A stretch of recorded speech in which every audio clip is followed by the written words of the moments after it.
All right, everyone, I'm going to go ahead and get started. Welcome to the California-Nevada Drought Early Warning System Drought and Climate Outlook webinar for September. Thank you to those that have joined us previously and those who are joining us for the first time. My name is Amanda Sheffield, and I'm from Scripps Institution of Oceanography in San Diego, and I'm the Regional Drought Information Coordinator for NIDIS in California and Nevada. This bi-monthly webinar series is designed to provide the region with timely information on the current drought status and associated impacts, as well as a preview of developing climate events.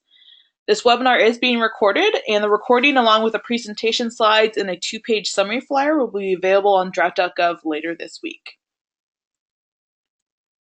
Just for a little background or rebriefing for those of you who've been here before or those who haven't, the National Integrated Drought Information System is a way to provide better understanding of how and why drought affects society, the economy, and the environment. So we work to improve accessibility, dissemination, and use of drought early warning information for drought risk management.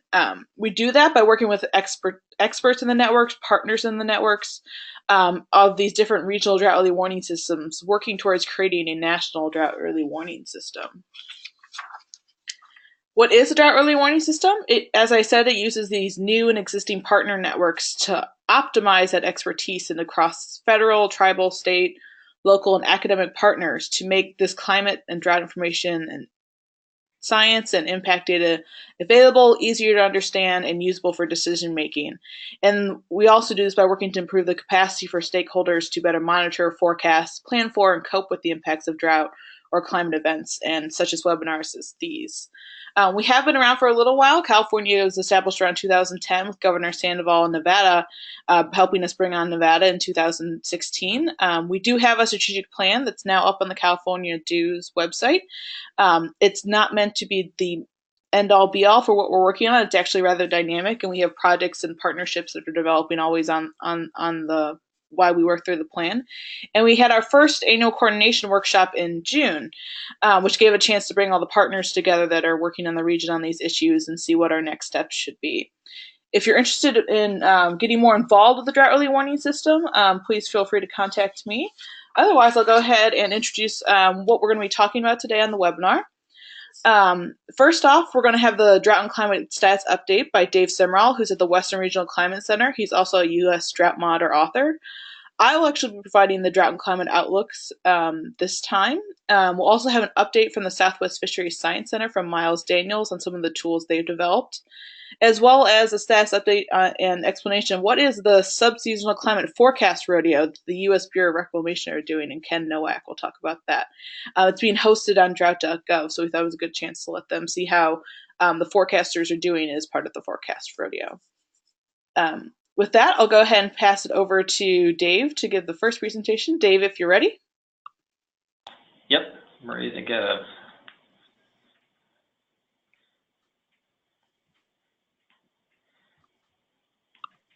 Let me know if you can see my screen. Yep, we're good to go.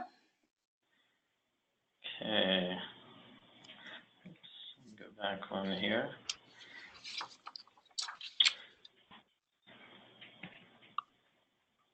Okay, are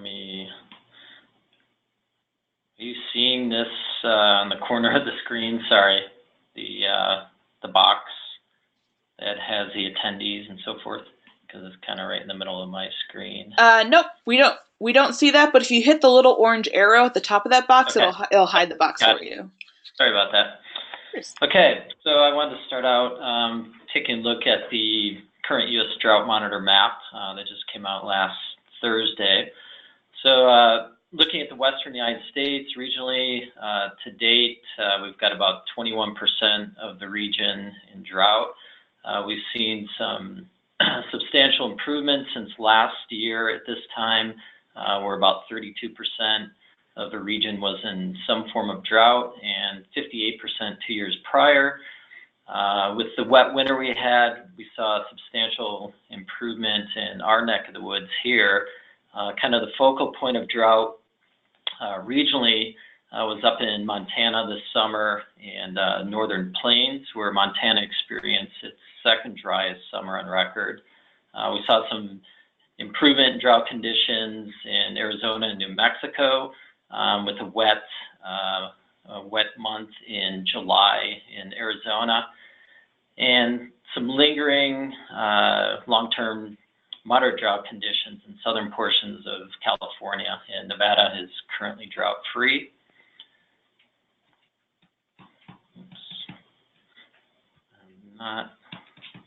Sorry about that. There we go. So taking a look at a little more closely at California and Nevada, about 8% of California is currently in drought, and you can see those areas down in the southern portion of California along the coast, as well as in the southeast corner of the state.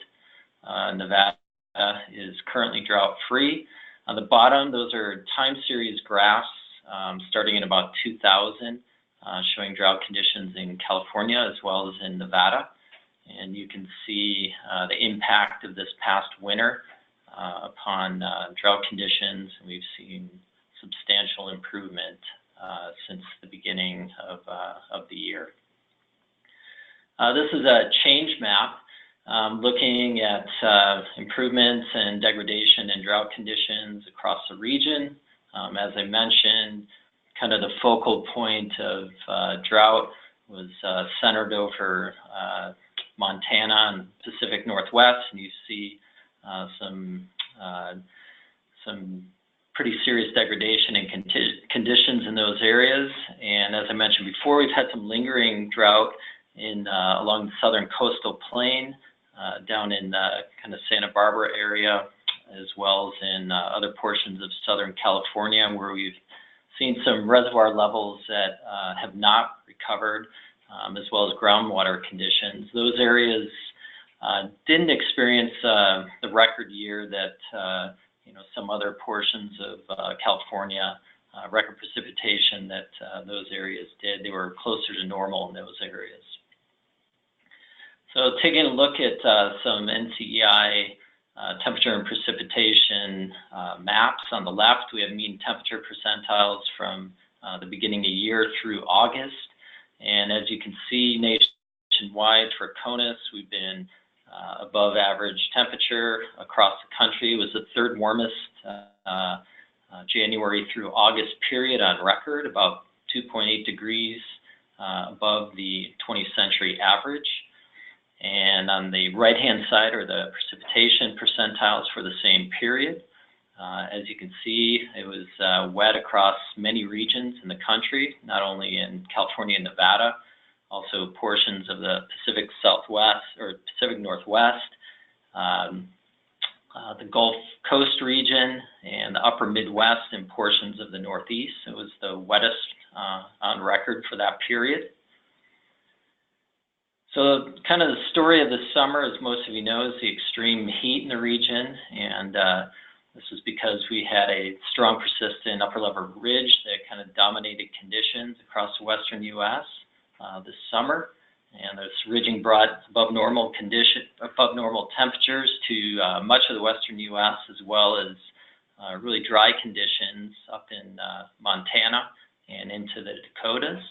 And on the bottom, you can see these are 500 millibar geopotential heights and anomalies, and we have June on the left, and you can see the ridge was kind of centered over the Great Basin and Southern California, and it's a little bit westward of where it's normally positioned in the Four Corners area. As the summer progressed into July and August, it shifted a bit northward into the Pacific Northwest and a little bit offshore of the Pacific Northwest come August. Looking at temperature rankings for the summer, it's warm across the entire western United States. It was the warmest summer on record for both California and Nevada in terms of average and minimum temperatures. It was the second consecutive summer California has broken its record for the warmest on record, and the last four are amongst the 5 warmest on record. We had a number of record-breaking temperatures across the West in July for the records for the month, including Bakersfield, Reno, and Salt Lake. And it was not only warm in California and Nevada, but it was the second warmest summer on record for Oregon, third warmest for Utah, and fourth warmest for Arizona and Washington State. We had a number of heat waves this summer. These are kind of, bracketed some time periods, but in general, we had several of these heat waves. The first one, most of you probably remember back in late June, where we had record heat across the Southwest, including Vegas and Reno and San Francisco. We had it was so warm down in areas of the Southwest that in Phoenix, planes weren't able to take off from Phoenix Sky Harbor Airport. We had some heat waves in the Pacific Northwest in late July into early August, and then again another one in late August into September, where San Francisco Airport hit 104 2 consecutive days and broke an all-time record for hitting 106 degrees on September 1st. Taking a closer look at the temperatures this summer. So on the left, this is a percentile map from the Westwide Drought Tracker, and you can see the warm color areas. The darkest red are areas of record temperature. So you can see warm weather kind of dominated in the northern portion of California, as well as the western Great Basin and south central parts of Nevada. The two graphical representations that I have there are mean temperature departures from June until August, and you can see that for the whole period of record starting in 1895, we had pretty substantial temperature departures, which has been the trend since about 2000, and we were about 3 to almost 4 degrees above normal in terms of temperature, average temperature departures for the summertime. Taking a look at the last 90 days, on the left side are maximum temperature departures, right side minimum temperature departures, and you can see we were pretty much above normal across most of the western United States. Moving on to precipitation, starting from the beginning of the year, I have 4 maps here showing the precipitation rankings. We were, as I mentioned earlier, the wettest on record nationally in terms of precipitation, January through August. Regionally, 7th wettest on record. Statewide, California was the 6th wettest for January through August, and Nevada the 13th wettest. Since we're about at the end of the water year, this is a Westwide Drought Tracker map taking a look at precipitation for that period.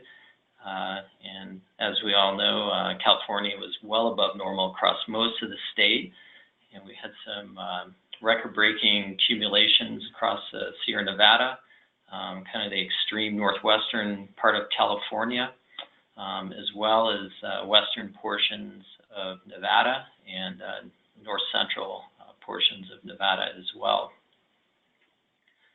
Looking at precipitation this summer, California generally was pretty dry June through August, except for some isolated areas in Northern California, as well as some areas in southern Nevada where they had above average precipitation. Taking a look at the North American monsoon, the core region we experienced, which generally speaking is Arizona and Nevada, and it kind of creeps over into the southeastern portion of California and southern Nevada. But that was above normal precipitation in July and in eastern and southern New Mexico. August we saw a drying trend, except for in eastern New Mexico.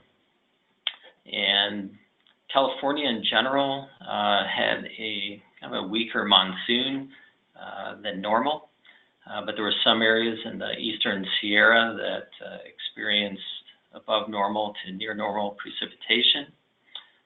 In Nevada, normal to slightly above normal in western and southern portions, and normal to below normal in the northeastern part of the state.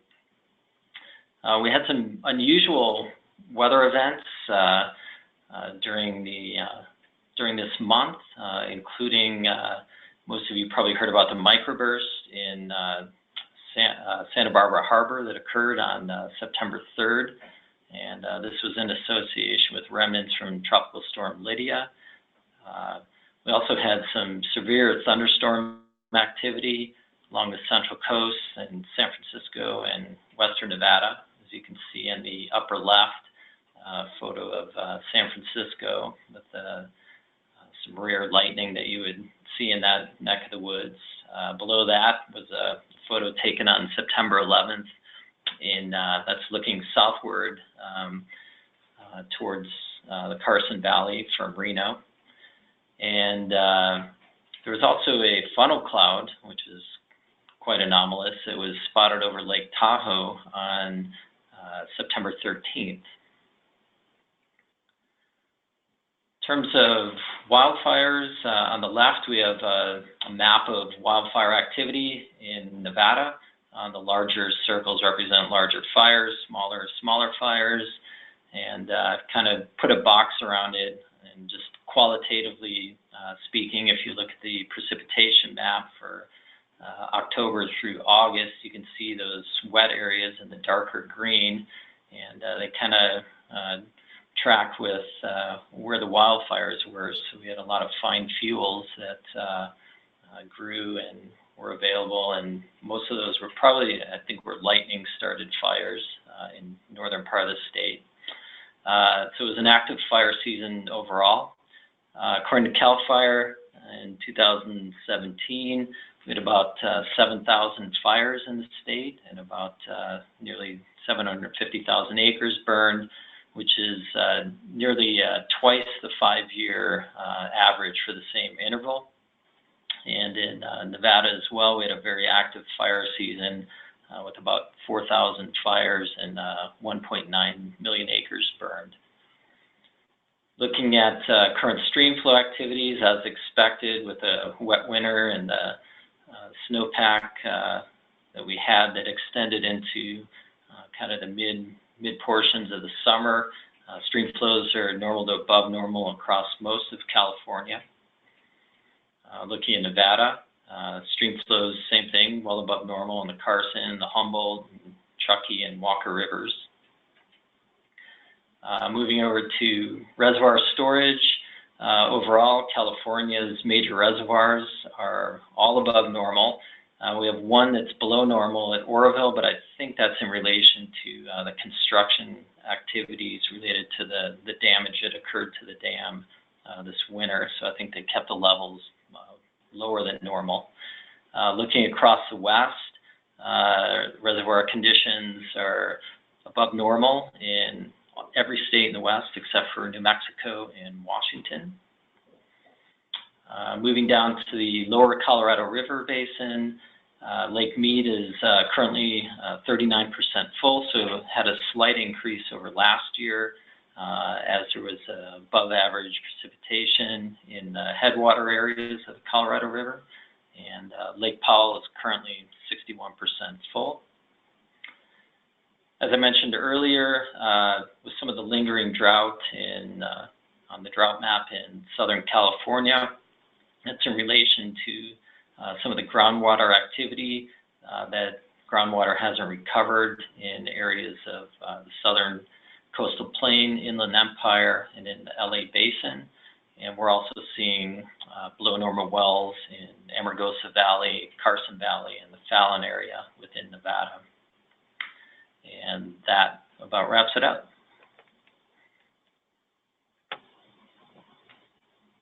Thanks, Dave. But while I'm switching over, I forgot to mention at the beginning that if you have questions, feel free to type them in the questions or the chat box. If we're able to get to some quickly while I'm changing speakers, we will. Otherwise, we'll save most questions for the end. But Dave, here's a quick one maybe you can do while I'm switching over to me. Regarding the summer mean temperature trend, how did the trend in daily min and max temperatures change relative to the mean? How did it change in terms of compared to the mean? Yeah. Mean temperatures? How did the trend in daily min and max T's change relative to the mean? I'm not sure. Well, we saw, like I said, we saw a record, go back to it, we saw record mean temperatures across much of Northern California and the Western Great Basin, as well as areas in the Central Valley and along the Central Coast as well. But I think the trend that we've been seeing for a number of years now is the average minimum temperatures have been above normal, and those have been creeping up over the years, and we're seeing greater departures in the minimums, more so than the maximum temperatures. For that, I'll switch over back here to me.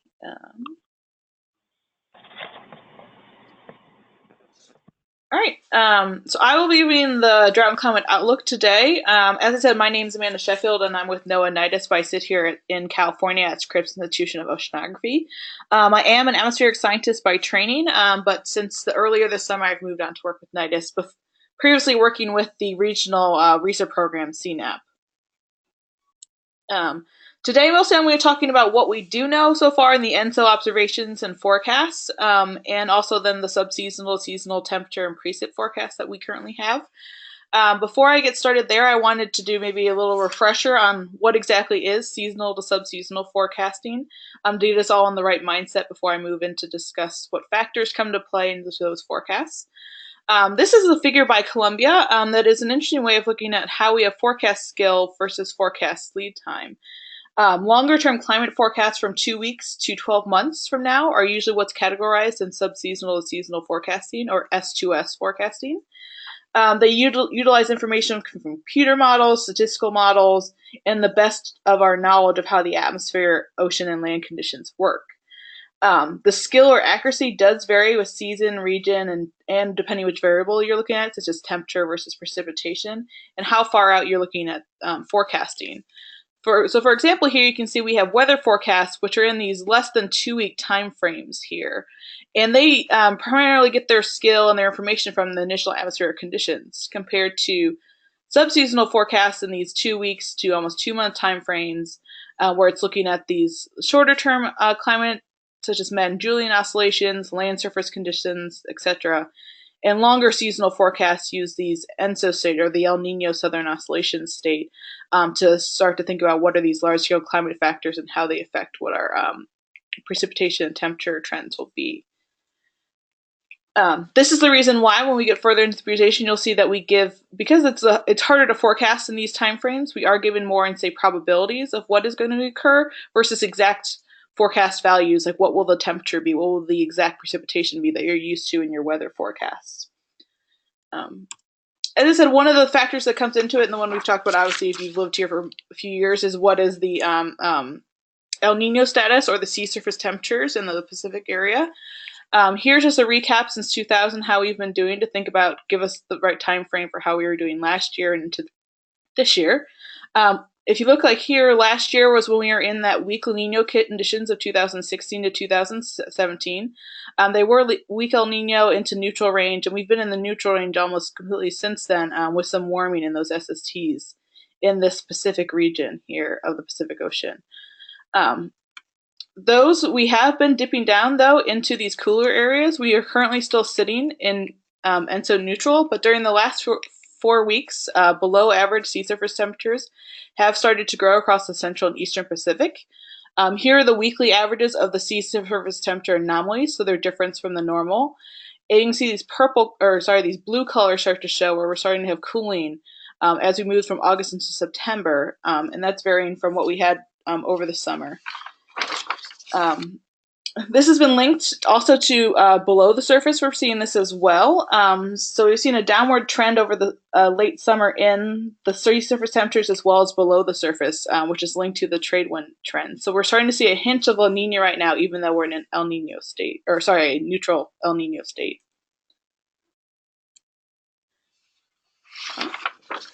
So how does the forecast look though? So that's sort of where we're standing right now. Is that we have ENSO neutral, but we are in a La Nina watch. Here is different plumes of different dynamical and statistical models that are looking at how will that state change go into the future. So each line here is a different model. And I've highlighted here these darker colors is this La Nina range, where this greener color is the neutral area. So you see most of the models hover on this edge of neutral to weak La Nina area. So that's currently where we're sitting. This was similar to what we had last year, for example, where we were sitting here whether we didn't know we were going to La Nina or neutral conditions. And I want to mention that back-to-back La Nina years are not uncommon. They've occurred at least 5 times since 1950, and the last time was actually between 2010, 2011, and 2011 and 2012. So the reason why we're in this La Nina watch is because conditions have started to cool in these sea surface temperatures. So we have the physical evidence that we're starting to possibly move towards La Nina. And also this time of year, we do have a higher degree of forecast skill for ENSO for these sea surface temperature conditions that's leading into what these models are saying. So the current forecaster and model consensus, which is the figure here, shows what are the probability of La Nina in blue, neutral in green, and El Nino in red across these different time periods. So we have August, September, October, November, October, November, December, etc. Into our winter time period here. Since we are starting to see these conditions and the possible cooling, right now La Nina is favored to possibly form this winter, 55 to 60% chance. But there is still a chance that neutral conditions will remain, and we'll have to watch the conditions closely and see how they change for the current forecast. As I said, ENSO is only one factor that can determine what our temperature or precip patterns will be for the year. So this is an example of the whole state for California, what our ENSO status has been, El Nino, neutral, and La Nina, and what our October to March precipitation has occurred previous years. These figures are from the Western Regional Climate Center, and they haven't quite updated yet, so I put a star here for where we were from the 2016 to 2017 year. As you see, even for statewide, even if we're in this La Nina or neutral year or on this edge, we've had a large spread of different types of events here, from dry to very wet winters, including last year. So it's really, even though we're moving into a possible weak La Nina year, we don't know exactly for sure what's going to happen in terms of precip. I'm including one more region here for California for a similar figure, here for the Central Coast area. Since this is one of those areas closer down here, Santa Barbara as well, that's still left in a D1 category of drought, I chose this one to show where we were last year, but also the spread in the possible conditions we might have with these types of ENSO state that we're seeing. And then not to leave Nevada out here, I chose the Northwest region and the Southern Nevada area to show how the spread for those conditions have been as well between these neutral to weak La Nina years. Last year, actually, the actual amount they had in Northwest Nevada is actually off the charts, the current version of these figures. And in Southern Nevada, you can see last year wasn't quite as groundbreaking for them, and it's actually sort of in the pack of all these different conditions we've had there before. And so the reason I included these to sort of show that while we can look at this ENSO state, it's not the only factor that's going into how the forecasts are showing. And so we don't have a ton of information of how this year is going to go yet. We'll have to follow it as we go along. But we can show you what we do have so far. So next I'm going to move into the Climate Prediction Center forecast. Before I do that, I thought I'd give a quick refresher on how to actually read these diagrams. At the request of a couple different partners in our region, including California Department of Water Resources, we have a 2-pager at CNAP that shows how to explain these forecasts and how forecast skill, and that diagram I showed earlier on. So I'm going to go ahead and walk through similarly to this one, to what our current forecasts are showing, to highlight and help you remind you how to actually read these diagrams. So here we have the October, November, December temperature outlook from the Climate Forecast Center. These were made on September 21st, so just last week. And the different shading on the maps show the favored probability for that region. So for example, a forecaster starts by assuming that at any location there's an equal chance of above normal or below normal conditions, normal being what they saw from 1981 to 2010. Forecasters then use the tools that they have access to decide how the odds shift into favor one category or another. So for example, here in the Sacramento area, it's shifted to above normal temperatures are forecasted for October, November, December. That above is a 37% probability right now. It doesn't mean that below or normal conditions don't exist. It just means that we're favored to have above warmer temperatures in Sacramento. And even warmer in, say, for example, Las Vegas here, where the above normal probability is or odds is 45%. But it's not out of the question that below or normal could occur. It's just that above is favored here.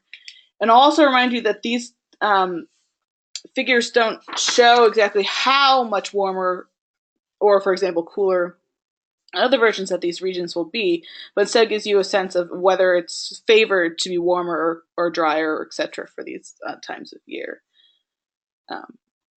So to move through the rest of the seasons, this is the same figure you just saw for October, November, December, and then as we move through November, December, January, and December, January, February, we see these trends continue where we have higher odds for warmer than normal temperatures in the region. To look at precipitation, as I said, it's pretty hard this year, so we don't have tons of information within the climate factors, but using what information we have. Currently, the forecasters are showing equal chances in most of California and Nevada. That means we have equal chances of above, below, and normal precipitation in the region. There is this area here in northern Nevada and northeastern California that is into the above precip forecasted area. That means within this lighter shaded area, there's a 33 to 40% chance of above normal precip, but there still are odds that we may have below or normal precipitation. And those trends are pretty consistent across November, December, January, February for the region, where this more northern part of our California, Nevada region has the highest likelihood of being above normal precipitation. And then lastly, this is the seasonal drought outlook. As they are using the similar information to what I just showed in the other figures, they consider drought to persist in these D1 category areas in the Central Coast and Southern California areas, with no yet unknown, with no forecasted currently for drought to develop in certain areas or things like that. This will improve as we move further through the season, and we'll have a more accurate way of estimating what's going to occur. And that's mostly what I had. So basically, we are looking at these seasonal forecasting timeframes, which do use climate factors such as ENSO to forecast them. La Niña conditions for this water year have been forecasted, but it's currently the tropical ocean atmosphere are in a current state of neutral conditions. We have seen that recent downward trend in sea surface temperatures, which has given us the physical evidence that we might be going into La Niña conditions. But the models are projecting a 55 to 60% chance of La Niña this fall and winter. Obviously, ENSO is one part of the seasonal forecasting toolbox that we have, and so we'll have to wait and see a little bit more how this season develops.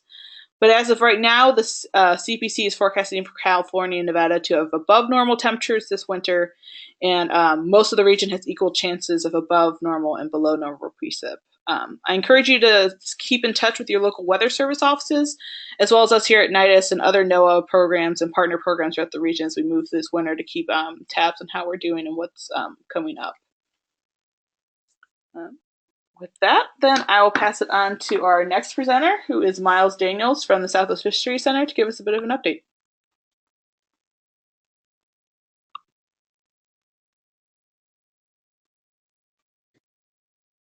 Great, thanks, Amanda. Can you hear me?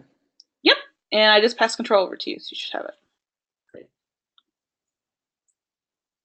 So thanks for having me. My name is Miles Daniels, and today I'm going to talk to you a little bit about a decision support tool we're developing at the Southwest Fisheries Science Center, really focused on understanding water temperature dynamics in the Central Valley of California. So sort of specific, but certainly adaptable to other regions of the state and other states around us. And I also want to give a quick update on how a certain salmon species in the Central Valley responded to the recent multi-year drought in California, just to give everybody an update. So to begin with, if I can change my slide, I figured I'd start with just giving a general update on the numerous ways the drought can affect fisheries. Of course, a lot of these are interacting and widespread. But we typically think about things such as reduced flows in streams and rivers. This can also be linked to increased levels of disease and disease spread, which can also result in reduced food availability and habitat availability as streams dry up and fish become stranded. And today we're really going to be focused on one of the effects of drought related to fisheries, which is poor water quality in regards to water temperature.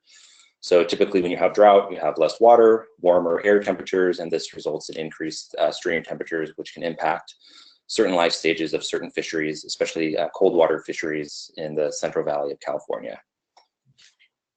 I also want to just use the slide to kind of highlight a little excerpt that came from the West Coast Fisheries Office of NOAA back in 2014 during the height of the last extreme drought in California.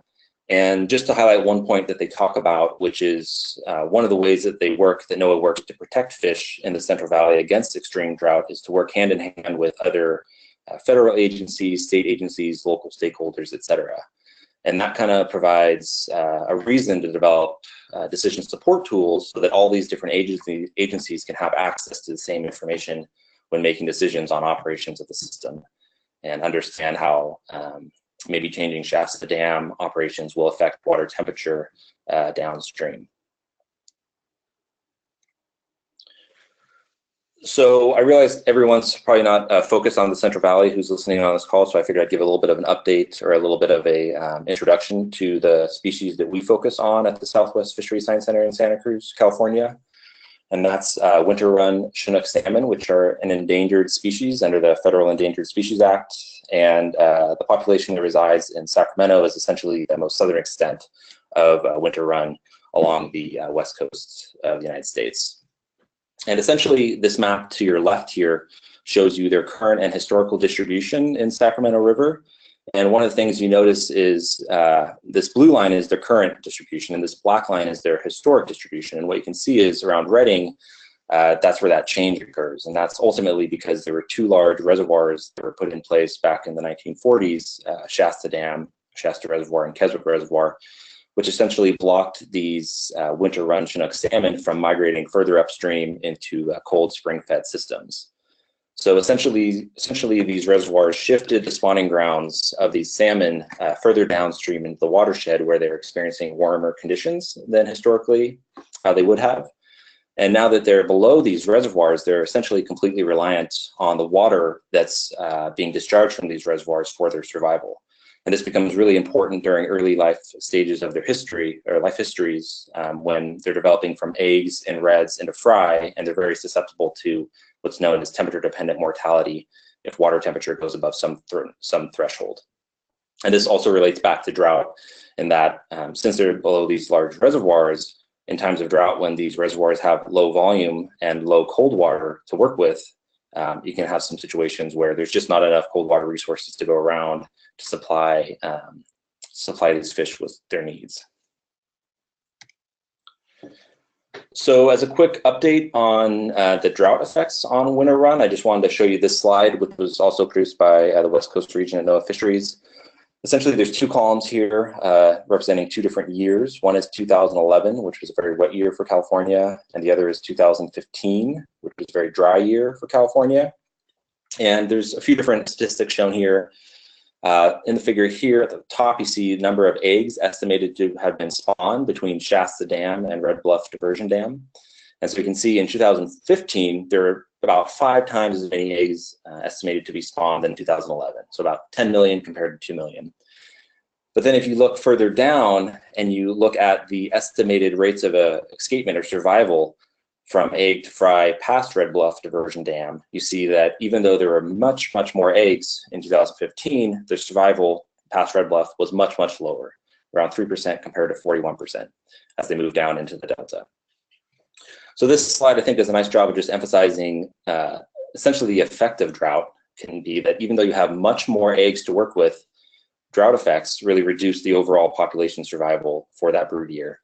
And you might ask, well, what was the cause? Was it just because there wasn't enough water, or was the water too warm? And some of the work that's been done at the Southwest Fisheries Science Center has really pointed to water temperature being a critical driver of this survival estimate here. And essentially in 2011, you probably had a nice cool water, which allowed 41% survival, while in 2015, the water was likely just too warm and resulted in a high rate of temperature-dependent mortality.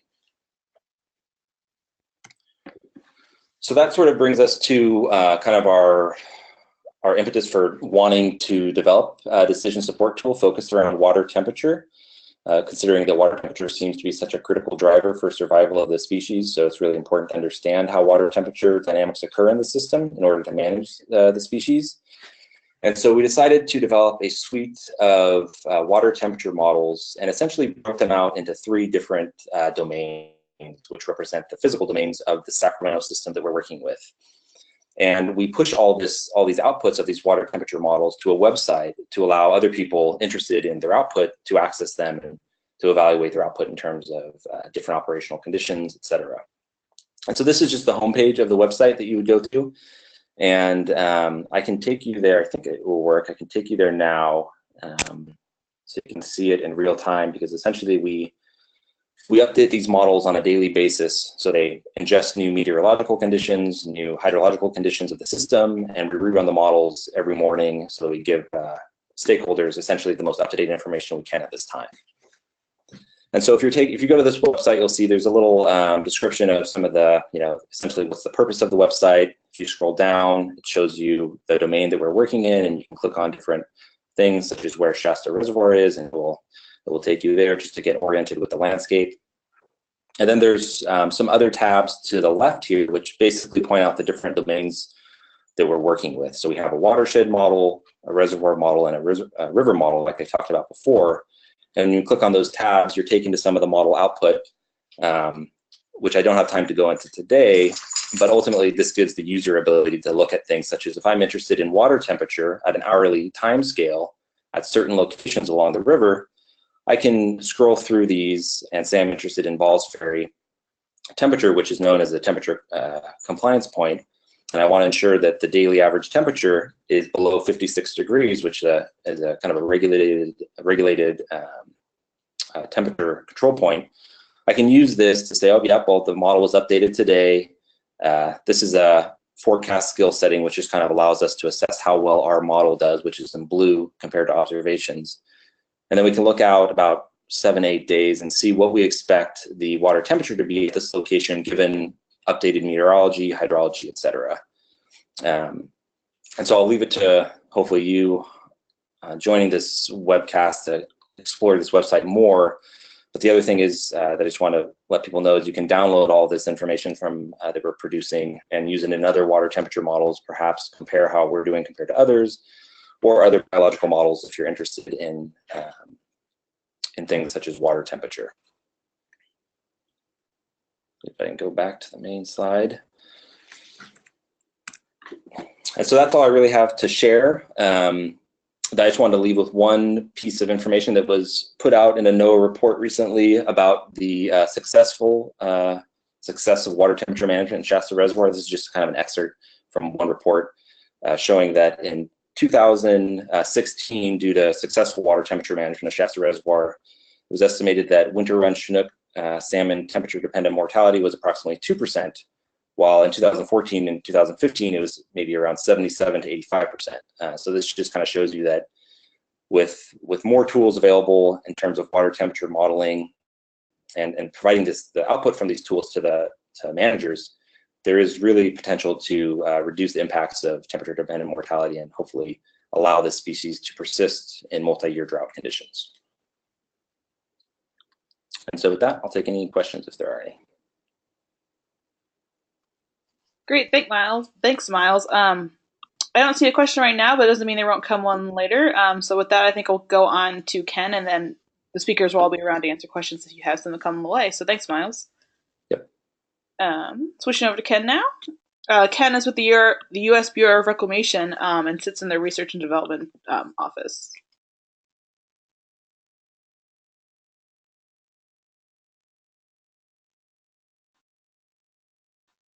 All right, how does that look? Great. All right, fantastic. Yeah, thanks very much for the opportunity to present. I'm with Reclamation in the R&D office, as was mentioned. I think most of you are probably familiar with Reclamation, but a real quick orientation for those of you who may not.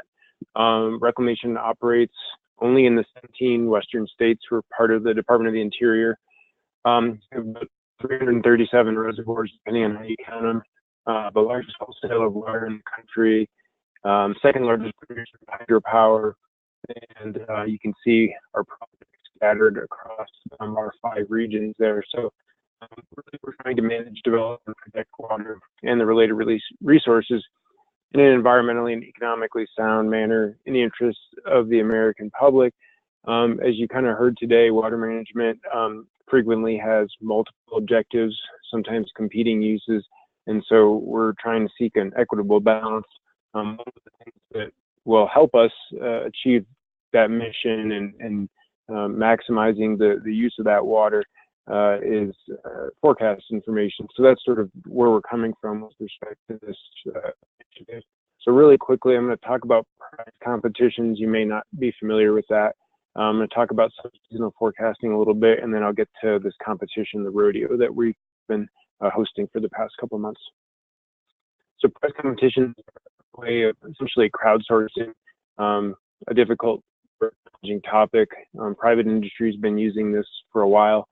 Challenge.gov is the federal clearinghouse of federal competitions. Federal agencies have been spinning up with competitions since about 2011. A lot of other agencies, including kind of got on board about 7 or 10 years later. And so much like data.gov, you can find all federal challenges here.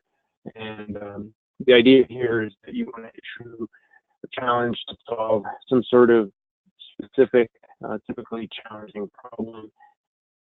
You're using monetary or other incentives as a prize. And typically the way it's structured, the winner must achieve a predetermined performance metric established by the sponsors. That can be qualitative or quantitative. And pretty much anyone can compete at their own risk. You're paying for performance, not potential, which is a different paradigm than a standard sort of research approach, which our office certainly employs also. And anyone can compete at their own risk, exception being folks who are already being funded by the federal government, either through grants or their current positions to do this type of work. So if you're already supposed to be working on, for instance, improving S2S forecasting, you may not be eligible for this competition, but that's the general idea. The Reclamation R&D website has a water prize competition center. It's where you'll find out about current, past, and upcoming competitions. So if you're all interested, stop you a second? you can. Yeah. We're getting, I think, a little bit of a weird feedback on some of our audio. Do you think it's because of your Wi-Fi, or you're just not close to the computer? I'm on, so I don't think it's Wi-Fi. Oh, you're on the phone. Okay, sorry. Okay, I don't know if there's much we can do, but it's just breaking out a little bit every once in a while. Okay, I'll do my best to speak clearly into the mic. Okay, thank you. Yeah. So anyway, we have a website, webpage dedicated to these competitions. That's all I was pointing you to here. So what's the relevance to the reclamation of subseasonal forecasting?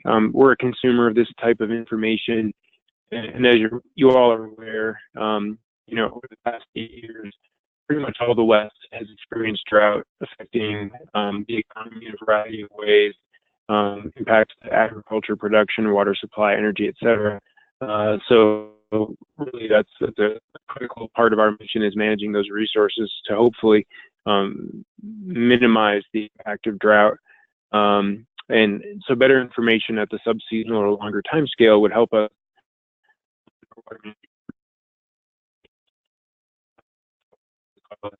the more wet weather, extreme flood type events. So we are keenly interested in this topic, and many of our stakeholders, as well as reclamation decisions, are made at longer lead times, for instance, how many acres to bring into production, et cetera. So that would really be helpful, not just for us.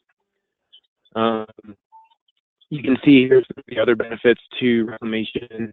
When we're making water allocations from our projects, that would be something that we would benefit from advanced knowledge of water availability, managing flood, stakeholder planning, as well as environmental compliance. So really there's a lot that improved subseasonal forecasting would offer to reclamation. Okay, so switching over to the forecasting competition, the Rodeo as we call it, the premise here is that it's a year-long real-time competition where folks are submitting forecasts every 2 weeks. And this originated really in an interest in better predicting drought. And we had a project design team together, and really there's a lot of ways to define drought. You can take an agricultural approach, a water management approach, a meteorological, hydrologic, economic, so forth. And so it was really challenging to focus on what we were trying to necessarily predict, but everyone seemed to agree that there was common ground in some role for temperature and precipitation. And so that's really what we're focused on in this competition is S2S prediction of temperature and precipitation with 3 main objectives: advancing the science, raising awareness about the benefits to all sectors, emergency preparedness, public health. I mean, so many people could benefit from improved information at this time scale. And then, of course, providing an evaluation platform. We've got folks from USGS, NOAA, Army Corps, and of course, Drought.gov involved as partners on this competition. And quickly, the structure here into the technical details is you're submitting, if you're competing, forecasts of temperature and precipitation. So it's average temperature and accumulated precipitation in 2-week chunks. So weeks 3 and 4 and weeks 5 and 6.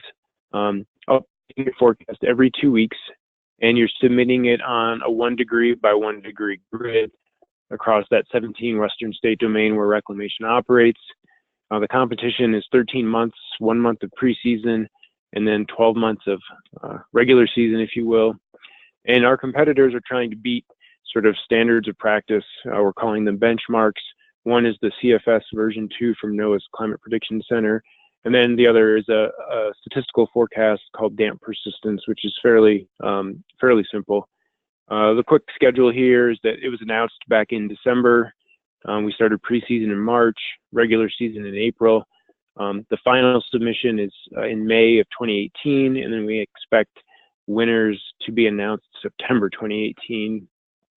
The final submission includes code documentation as well as a longer 11-year hindcast, just to test the method that someone's developed to see how robust it is in performing over more than just a single year. Scoring is done using spatial anomaly correlation between what was forecast and what the observations are showing. And the folks at Drought.gov have put together a really fantastic leaderboard that I'll demo quickly here for us. And you can find lots of great information there. So we have 4 categories for the competition, essentially. We have 2 time windows, weeks 3 and 4 and weeks 5 and 6. We have 2 variables, temperature and precipitation, creating 4 categories.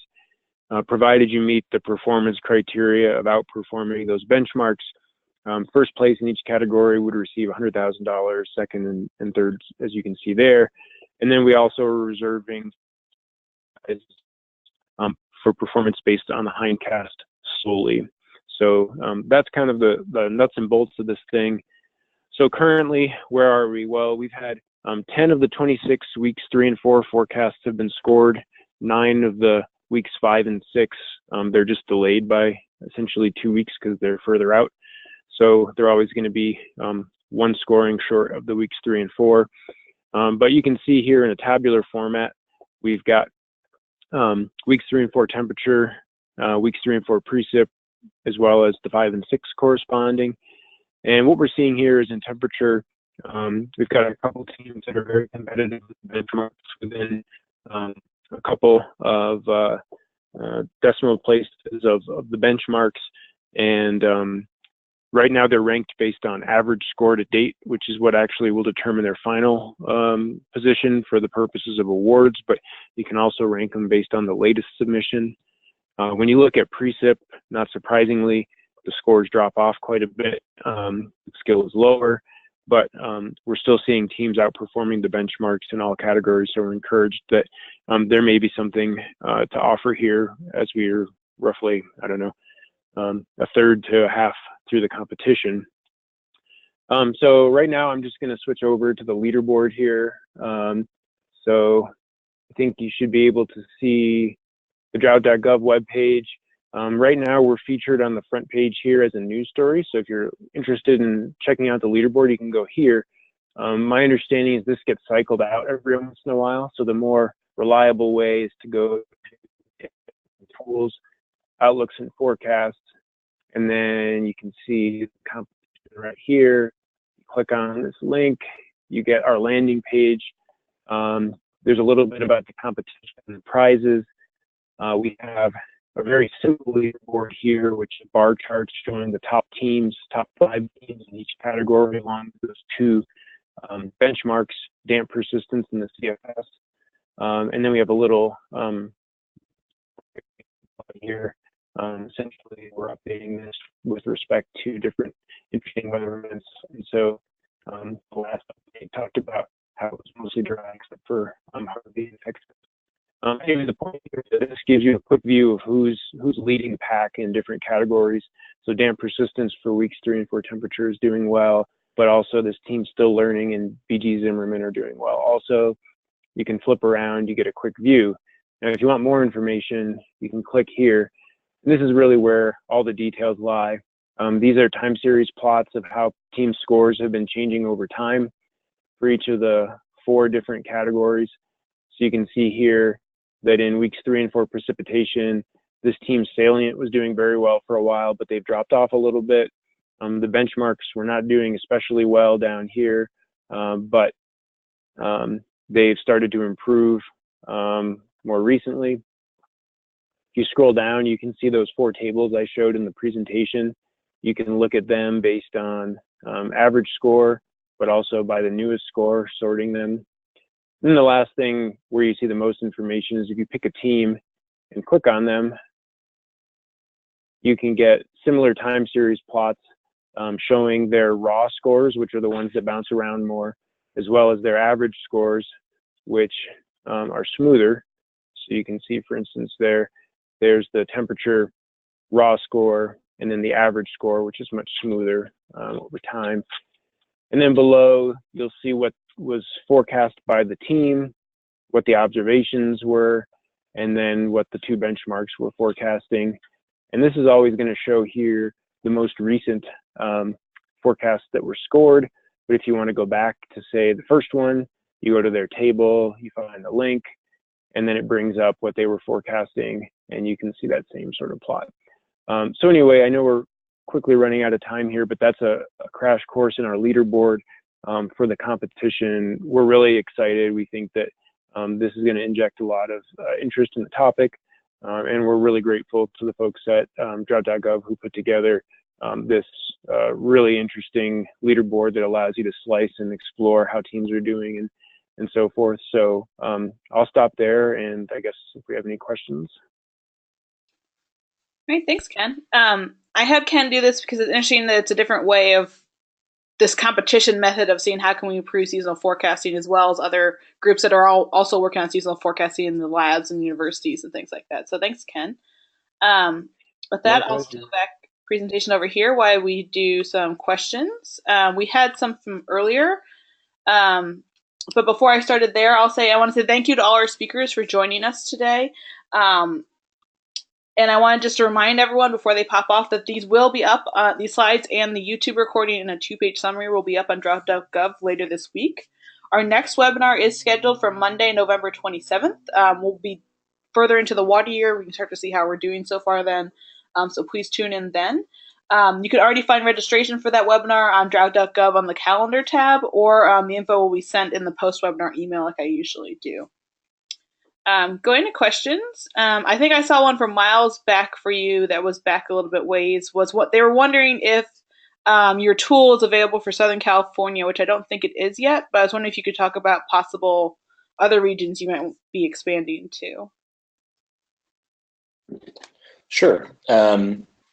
So yeah, the nice thing about these models that we're developing is they're not necessarily, and nothing's saying that they're specific to the Sacramento River or Shasta Reservoir. They can be applied anywhere as long as you have the data they need to run. And so we're currently working on trying to expand this on other tributaries in the Sacramento River. Right now we're kind of just modeling the main stem, but we'd also like to incorporate other tributaries that might be important for salmon reintroduction, et cetera. But there's nothing really specific about these models that says they have to be ran in Sacramento. They can just be ran anywhere as long as you have the data to feed them, which really comes down to three things.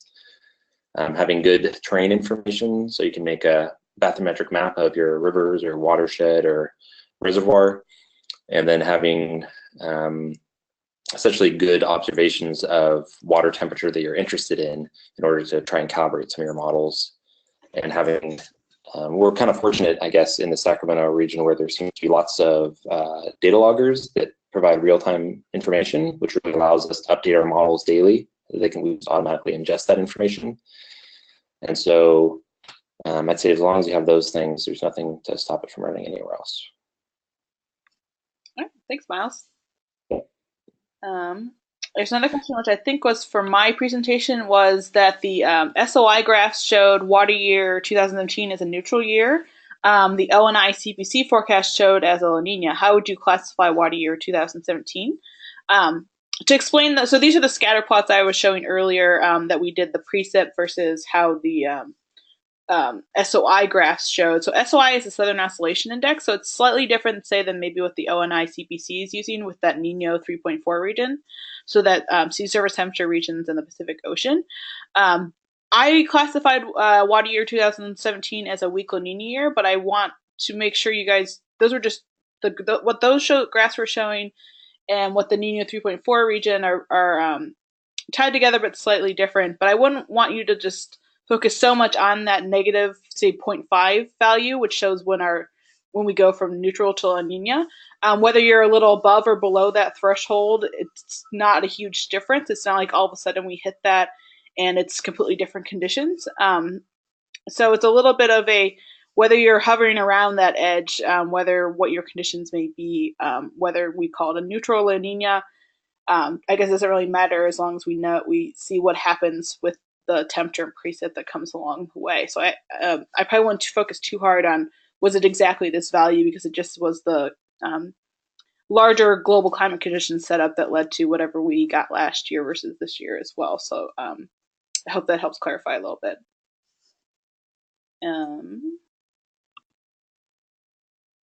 Last question. I'm not sure. Maybe Miles, this is you again. Is the oceanview.pfeg website internal?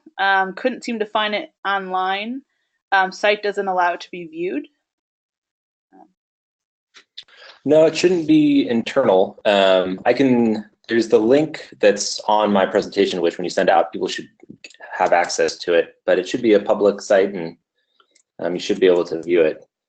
Okay. I'm not sure if I could like print the questions into the URL into the questions dialog if you wanted to send that. Sure. I can also include it in the post-webinar email as a hyperlink so they can go directly access to it afterwards. I think too might be a good way to Google it. So we'll work around it. Yeah. Yep. Okay.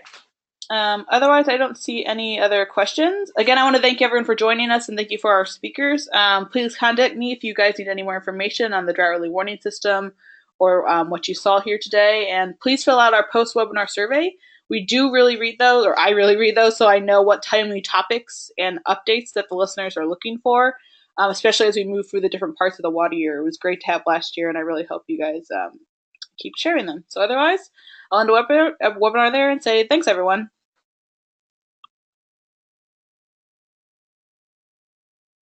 Thanks.